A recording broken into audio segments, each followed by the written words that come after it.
अस्सलामुअलैकुम। Welcome to my YouTube channel storyworld.in। इसी तरह की मज़ीद वीडियोस देखने के लिए मेरे चैनल को सब्सक्राइब करके बेल नोटिफिकेशन को ऑन कर दें। तो आइए दोस्तों, सुनते हैं आज की वीडियो में एक जिन की मोहब्बत की दास्तान। चंद रोज़ कबल ही फुरकान साहब अपनी फैमिली के हमरा इस नए मकान में शिफ्ट हुए थे। मकान काफ़ी कुशादा और हवादार था, किराया भी मुनासिब था। शुरू के 2-4 दिन तो घर की सेटिंग करने में ही गुजर गए। आज तमाम सामान ठिकाने लगा तो घर वालों ने भी सुख का सांस लिया। निमरा नहाने के बाद ऊपर छत पर चली आई। दोपहर डल रही थी। दोपहर के करीब छत पर वीरानी और खामोशी का राज था। दूर दूर तक पुरहोल सन्नाटा छाया हुआ था। कोने में एक स्टोर नुमा कमरा था जिसमें पुराना सामान और ऐसी ही दीगर काट कबाड़ की अशिया पड़ी हुई थी। निमरा ने गीले बालों से तौलिया हटाया तो गोया दिन में ही शब का गुमा होने लगा। लंबे सियाह गनेरे बाल उसकी पुश्त पर आबशार की मानंद बिखरे पड़े थे। वो धीरे धीरे उनमें ब्रश फेरने लगी। फिर वो चौंकी, गर्दन घुमाकर इधर उधर देखा। ना जाने क्यों उसे कोई अजीब सा एहसास हुआ था, जैसे कोई हवा का झोंका सा उससे टकराया हो और जैसे उसे कोई देख रहा हो, मगर वहाँ उसके अलावा दूसरा और कोई भी न था। छत सुनसान पड़ी थी। तो फिर वो अपना वहम समझते हुए सर झटक कर फिर से बालों में कंघी करने लगी। उसके बाल इंतहाई लंबे, घने और खूबसूरत थे, जिन्हें संवारने में उसका अच्छा खासा वक्त ज़ाया हो जाया करता था। इस वक्त भी वो पूरे इन्हमाक से उन्हें संवारने में मसरूफ़ थी कि बिल्कुल अचानक से एक अनजाने खौफ ने उसको अपनी लपेट में लेना शुरू कर दिया। कोई था जो मुसलसल उसे घूर रहा था और साथ ही हवा के झोंकों में हल्की हल्की सी सरगोशियाँ थी जो उसे अपने कानों में सुनाई दे रही थी। मारे खौफ के दिल बुरी तरह धड़कने लगा। आहिस्तगी से गर्दन घुमाकर अकब में देखा तो खौफ और दहशत से उसके रोंगटे खड़े हो गए। स्टोर के नज़दीक एक मोटा ताज़ा सियाह बिल्ला, जो कि आम बिल्लों से जसामत में काफ़ी बड़ा था, अपनी सब्ज चमकदार आंखों से उसे घूर रहा था। उसकी आंखों की गैर मामूली चमक देखकर यूँ मालूम होता था जैसे वो आंखें किसी जानवर की नहीं बल्कि किसी इंसान की हो। बेसाख्ता निमरा की निगाह उस पर पड़ी तो खौफ के मारे उसकी रूह फना हो गई। सामने दीवार पर उस बिल्ले का साया नजर आ रहा था, मगर ये देखकर उसकी आंखें दहशत से फटी की पटी रह गई कि सामने दीवार पर मौजूद साया किसी बिल्ले का नहीं बल्कि किसी मर्द का साया था। अपने जिस्म की पूरी कुव्वत जमा करते हुए उसने वहाँ से भागना चाहा, मगर वो अपनी जगह से 1 इंच भी ना हिल सकी। किसी अनजानी कुव्वत ने उसके वजूद को जकड़ लिया था। वो चिल्लाना चाहती थी मगर आवाज़ हल्क में ही घुट कर रह गई। जिस्म बेजान हुआ जा रहा था, होशो हवास साथ छोड़ रहे थे। वो तेवरा कर ज़मीन पर गिर पड़ी। आंखें बंद करने से पहले उसने उस खौफनाक और पुरस्रार बिल्ले को अपनी जानब बढ़ते हुए देखा था। दिन भर के तके हारे शाखावर ने उफ़क़ की उस पार डूबते हुए अपनी सुनहरी किरणों से नीले आसमान को ढांप रखा था। परिंदे अपने आशियानों को लौट रहे थे। दिन का सफ़र ढलकर गहरी शाम की जानिब गामज़न था। दूर कहीं से आज़ानों की सदाएं बुलंद हो रही थी। ऐसे में फ़िज़ा में एक अजीब तरह की हेबत तारी थी। निमरा अभी तक छत से नीचे नहीं आई थी। अम्मी का दिल घबराने लगा। निमरा, ओ निमरा, जल्दी से नीचे आओ। दोनों वक्त मिल रहे हैं बेटा, मगरिब की आज़ानें हो रही है, कब तक छत पर चढ़ी रहोगी? अम्मी ने कोई चौथी बार आवाज़ लगाई थी, मगर दूसरी जानिब मुकम्मल खामोशी तारी थी। अरे, कितनी मर्तबा इस लड़की को समझाया है कि बाल खोलकर छत पर ना जाया करो, मगर मजाल है जो ये लड़की मेरी कोई भी सुने। निमरा, नीचे आती हो या लगाऊं तुम्हारे बाबा से शिकायत तुम्हारी? उन्होंने एक बार फिर से ऊंची आवाज़ में पुकारा था, मगर जवाब कोई नहीं आया। घबराहट के आलम में वो सीढ़ियाँ चढ़ती हुई ऊपर छत पर चली आई। शाम के मलगजे अंधेरे में निमरा स्टोर की दीवार से टेक लगाए गर्द आलूद ज़मीन पर घुटनों में मुँह दिए बैठी थी। लंबे बाल उसके अतराफ में बिखरे पड़े थे। निमरा, तुम यहाँ मिट्टी में क्यों बैठी हो? देखो, सारे कपड़े गंदे कर लिए, चलो उठो, नीचे चलो। अम्मी ने पुरतशवीश अंदाज में उसका कंधा हिलाया तो उसने झटके से सर उठाकर उन्हें देखा। अम्मी तो खाम के रह गई।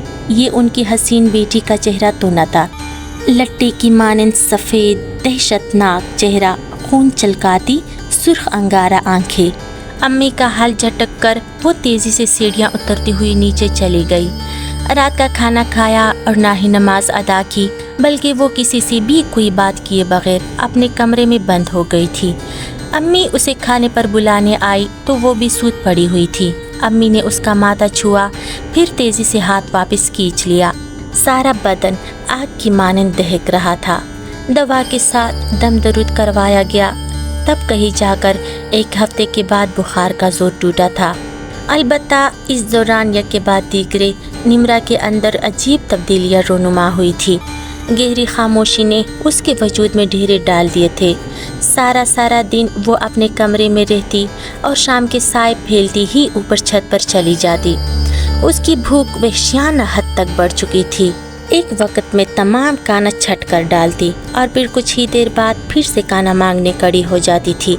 यूँ लगता था अगर उसे फौरी तौर पर खाना ना दिया गया तो वो हर चीज़ को तहस नहस कर डालेगी।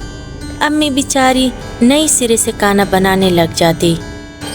जो ही वो खाना तैयार करके बावर्ची खाने से कदम बाहर निकालती तो निम्रा बावर्ची खाने में घुसकर चंद लम्हों में ही अच्छे खासे खाने का सफाया कर देती, जिसके बाद बाकी घर वालों के लिए रोटी का एक नवाला भी न बचता था। फुरकान साहब निम्रा की इस अजीब व गरीब हालत पर बेहद परेशान थे। उन्होंने अपनी बेगम आमना से इस बारे में पूछा तो उसने शुरू से लेकर आखिर तक सारी बात उसके गोश गुजार कर दी। उस दिन निम्रा बड़े दिनों बाद सबके दरमियान आकर बैठी थी, वरना घर वालों के साथ बैठना तो दरकनार, वो तो उनसे बात करना तक तर्क कर चुकी थी। मगर इस वक्त वो बिल्कुल पहले की तरह सबसे हंसी मजाक कर रही थी। अम्मी उसके रवैये में अचानक से नज़र आने वाली इस खुशगवार तब्दीली पर बेहद हैरान होने के साथ साथ खुश भी हुई और दिल ही दिल में बेटी की खैर आफियत के लिए दुआएं मांगने लगी कि एकदम से बिल्कुल अचानक निम्रा बातें करते करते खामोश हो गई और कमरे के दाएं जानिब कोने में किसी गैर मरे शे को यकटिक घूरने लगी। अचानक बिजली चली गई, गुप अंधेरा हर तरफ फैल गया। खामोश फिजा में निम्रा की धीमी धीमी सरगोशियों और खिलखिलाती हुई हंसी की आवाज़ साफ सुनाई दे रही थी। उसकी बहन रिदा थर थर कांपने लगी। उसके भाई इब्रार ने जल्दी से उठकर रोशनी का बंदोबस्त किया। कमरे में रोशनी होती ही जब फुरकान साहब की निगाह निम्रा पर पड़ी तो उनके औसान खता हो गई। निम्रा अपनी बहन रिदा के बिल्कुल बराबर में मौजूद खाली सोफे को मुस्कुराकर देखते हुए धीमे लहजे में किसी नादीदा मखलूक से महवी गुफ्तगू थी, यूँ जैसे वहाँ सोफे पर कोई बैठा हो और वो उससे हम कलाम हो। उसकी बहन रिदा का दिल उछलकर हल्क में आ गया। उसने डरते डरते गर्दन घुमाकर अपने बराबर में रखे सोफे को देखा तो सोफ़ा खाली था। ताहम एमरजेंसी लाइट की रोशनी में सामने दीवार पर नज़र आते सोफे के साए में एक मर्द का साया वाज़े तौर पर देखा जा सकता था। रिदा ने चिल्लाते हुए अंदर दौड़ लगा दी। फुरकान साहब ने आयतुल कुर्सी का विर्द शुरू कर दिया। फिर देखते ही देखते वो साया निगाहों से ओझल हो गया। निम्रा खामोशी से उठकर कमरे में चली गई। आज के वाक़े के बाद फुरकान साहब पर तमाम हकीकत आश्कार हो चुकी थी कि उनकी बेटी पर यकीनन किसी जिन का साया है। उन्होंने मस्जिद जाकर तमाम सूरत हाल इमाम साहब के गोश गुजार कर दी तो सारी बात सुनने के बाद उनके चेहरे पर तशवीश भरे तासुरात फैल गई। वो फौरी तौर पर फुरकान साहब के हमरा उनके घर जाने के लिए तैयार हो गए थे। फुरकान साहब उन्हें अंदर कमरे में ले आए। इमाम साहब ने जेब में से 4 कीले निकालकर आंखें बंद करके उन पर दम किया और कीले फुरकान साहब के हवाले कर दी कि वो उन्हें कमरे के चारों कोने में गाड़ दें। फुरकान साहब ने फौरी उनके हुक्म की तामील की। इसके बाद उन्होंने एक गिलास में पानी लाने को कहा और ख़ुद कमरे के इन वस्त में जाए नमाज बिछाई और उस पर बैठकर आंखें बंद करके विर्द करने लगे। इब्रार ने पानी लाकर उनके सामने रख दिया। कुछ देर बाद उन्होंने आंखें खोलकर पानी पर दम किया और फिर अम्मी से बोले अपनी बेटी को यहाँ लेकर आए। ان کی ہدایت پر امی نے چند لمحوں بعد نمرا کو لا کر ان کے سامنے بٹھا دیا۔ امام صاحب نے بآوازی بلند آیت الکرسی کا ورد کرتے ہوئے دم کیا ہوا پانی نمرا کے چہرے پر پھینکا۔ نمرا کو ایک زوردار جھٹکا لگا۔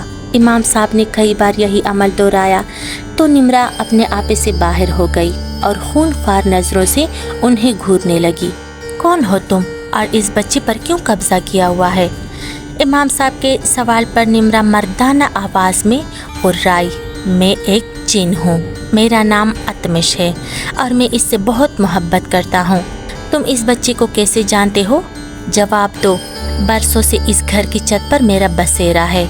ایک دن میں نے اسے وہاں دیکھا اور اس پر عاشق ہو گیا۔ تم اس لڑکی کو چھوڑ دو ورنہ میں تمہیں جلا کر راکھ کر دوں گا۔ یہ کہتے ہوئے امام صاحب نے ایک مرتبہ پھر دم کیا ہوا پانی اس کے چہرے پر پھینکا تو نمرا کے وجود پر قابض جن بری طرح بلبلا اٹھا۔ تو کچھ بھی کر لے مولوی، مگر تو اس کو مجھ سے آزاد نہیں کروا سکتا۔ میں اسے کسی بھی قیمت پر نہیں چھوڑوں گا، بلکہ میں ایک دن اس کو اپنے ساتھ لے جاؤں گا۔ میں کسی کو نقصان نہیں پہنچانا چاہتا، تو میرے راستے میں مت آ مولوی۔ اس جن کی آواز کی گونج سے کمرے کے در و دیوار لرز رہے تھے۔ امام صاحب نے آنکھیں بند کر کے پڑھائی شروع کر دی۔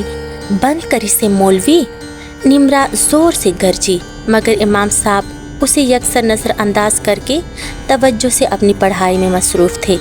بند کر اسے ورنہ میں تجھے چیر کر رکھ دوں گا، انتہائی خیز و غضب کے عالم میں کہتے ہوئے نمرا ایک جھٹکے سے اپنی جگہ سے اٹھی اور امام صاحب کا گلا جھکڑ لیا۔ اس کے بھائی ابرار اور ابو فرقان صاحب تیزی سے آگے بڑھے۔ ان دونوں نے پوری قوت لگا کر امام صاحب کو اس کی شکنجے سے آزاد کروانا چاہا، مگر نمرا کی گرفت بے حد سخت تھی۔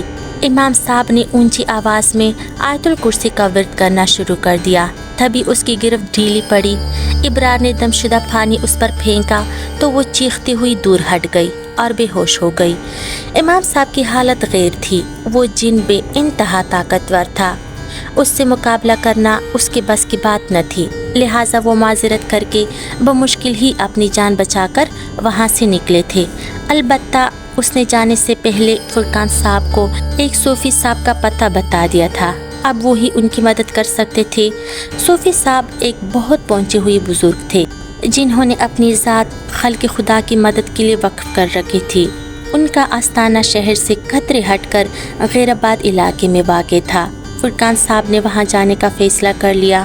اگلے روز وہ اپنے بیٹے ابرار کے ہمراہ گھر سے نکل رہے تھے کہ انتہائی غیظ و غضب کے عالم میں نمرا چلی آئی۔ وہ انہیں ایسے گھور رہی تھی جیسے جلا کر بھسم کر ڈالے گی۔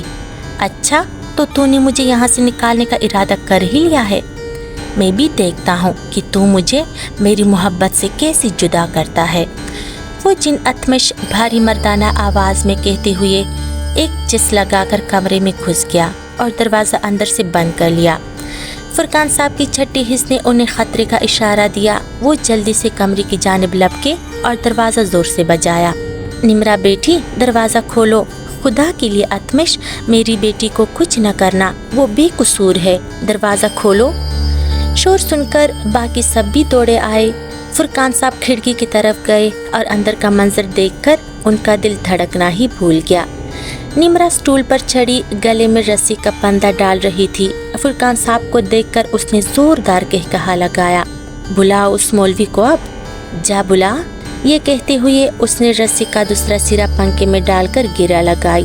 امی اور زور زور سے چیخنے اور چلانے لگی، میری بیٹی کو چھوڑ دو، خدا کے لیے میری بیٹی کو چھوڑ دو، میں تم سے وعدہ کرتی ہوں کہ میں کسی کو بھی نہیں بلاؤں گی۔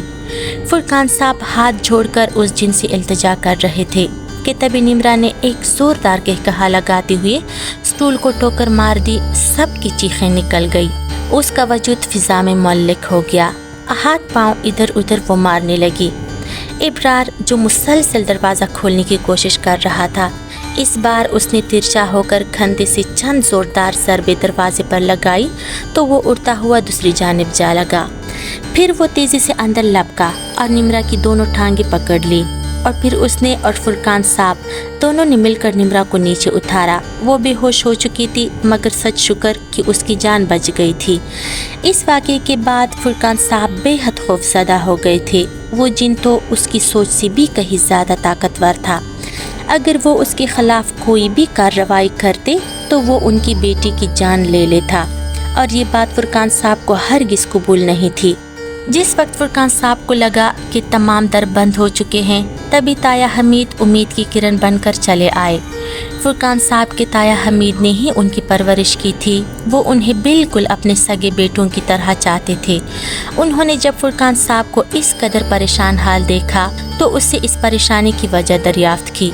फुरकान साहब भी अपने ताया को सामने पाकर ज़ब्त ना रख सके और तमाम सूरत हाल से उसको आगाह कर दिया। ताया अब्बा सोमो सलात के पाबंद थे, सीधे साधे इंसान थे। उन्हें निम्रा के मसले का वाहिद हल यही नज़र आया कि जल्द अज जल्द निम्रा की शादी कर दी जाए, और इसके लिए उन्होंने अपने पोते ज़ुहैब का रिश्ता फुरकान साहब के सामने पेश कर दिया। फुरकान साहब को भला क्या एतराज़ हो सकता था? उनके तो तने मुर्दा में जैसे जान पड़ गई। चुनांचा वो हिफ्ज़ मातकद्दुम के तौर पर अगले ही दिन ताया अब्बा और ज़ुहैब के हमरा सूफ़ी साहब के आस्थाने पर पहुंच गए। अलबत्ता इस मर्तबा उन्होंने ये तमाम कार्रवाई खुफिया रखी थी। सूफ़ी साहब ने 2 तावीज़ लड़की और लड़के के गले में डालने के लिए दिए, दम किया हुआ पानी दिया। इसके अलावा एक वजीफ़ा बताया जो कि बिला नाफा 40 रोज़ तक करना था। सब घर वालों ने सूफ़ी बाबा की हिदायत पर सख्ती से अमल किया। अल्लाह अल्लाह करके निकाह का दिन भी आ पहुंचा। जुमा की नमाज के बाद निम्रा और ज़ुहैब का निकाह था। अम्मी ने नया जोड़ा पहनाकर उसको तैयार कर दिया। खिलाफ तवक्को निम्रा बेहद पुरसुकून थी। अम्मी जो भी कहती वो चुपचाप उसकी हिदायत पर अमल करती, मगर उसकी पुरस्रार मुस्कुराहट उन्हें बुरी तरह चुभ रही थी।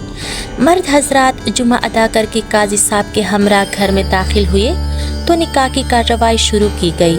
फुरकान साहब के इशारे पर अम्मी जब चंद औरतों के हमरा निम्रा को लाने के लिए उसके कमरे में दाखिल हुई तो अंदर का मंजर देखकर उनके पैरों तले से ज़मीन निकल गई। कमरा बिल्कुल खाली था। ऐसा कैसे हो सकता है? अभी थोड़ी देर पहले ही तो वो उसे यहाँ दुल्हन बना हुआ छोड़कर गई थी, फिर वो ज़रा सी देर में कहाँ चली गई? उन्होंने हवास बाख्ता होकर यहाँ वहाँ बेड के आगे पीछे नीचे हर जगह पर उसको ढूंढा, लेकिन निम्रा का कोई नामो निशान ना मिला। हालांकि उस कमरे में कोई खिड़की और रोशनदान भी नहीं था। अलबत्ता एक नामानूस सी खुशबू सारे कमरे में चकराती फिर रही थी। निम्रा की अम्मी ने जाकर मर्द हजरात को इस बात से आगाह कर दिया। सब बहुत परेशान थे, किसी ने भी उसको घर से बाहर जाते नहीं देखा था। उन्होंने पुलिस में भी गुमशुदगी की रिपोर्ट दर्ज कराई, मगर पुलिस भी किसी नतीजे पर ना पहुंच सकी, और इसके बाद कभी किसी ने निम्रा को नहीं देखा। यूं उस जिन की कही हुई बात सच साबित हुई।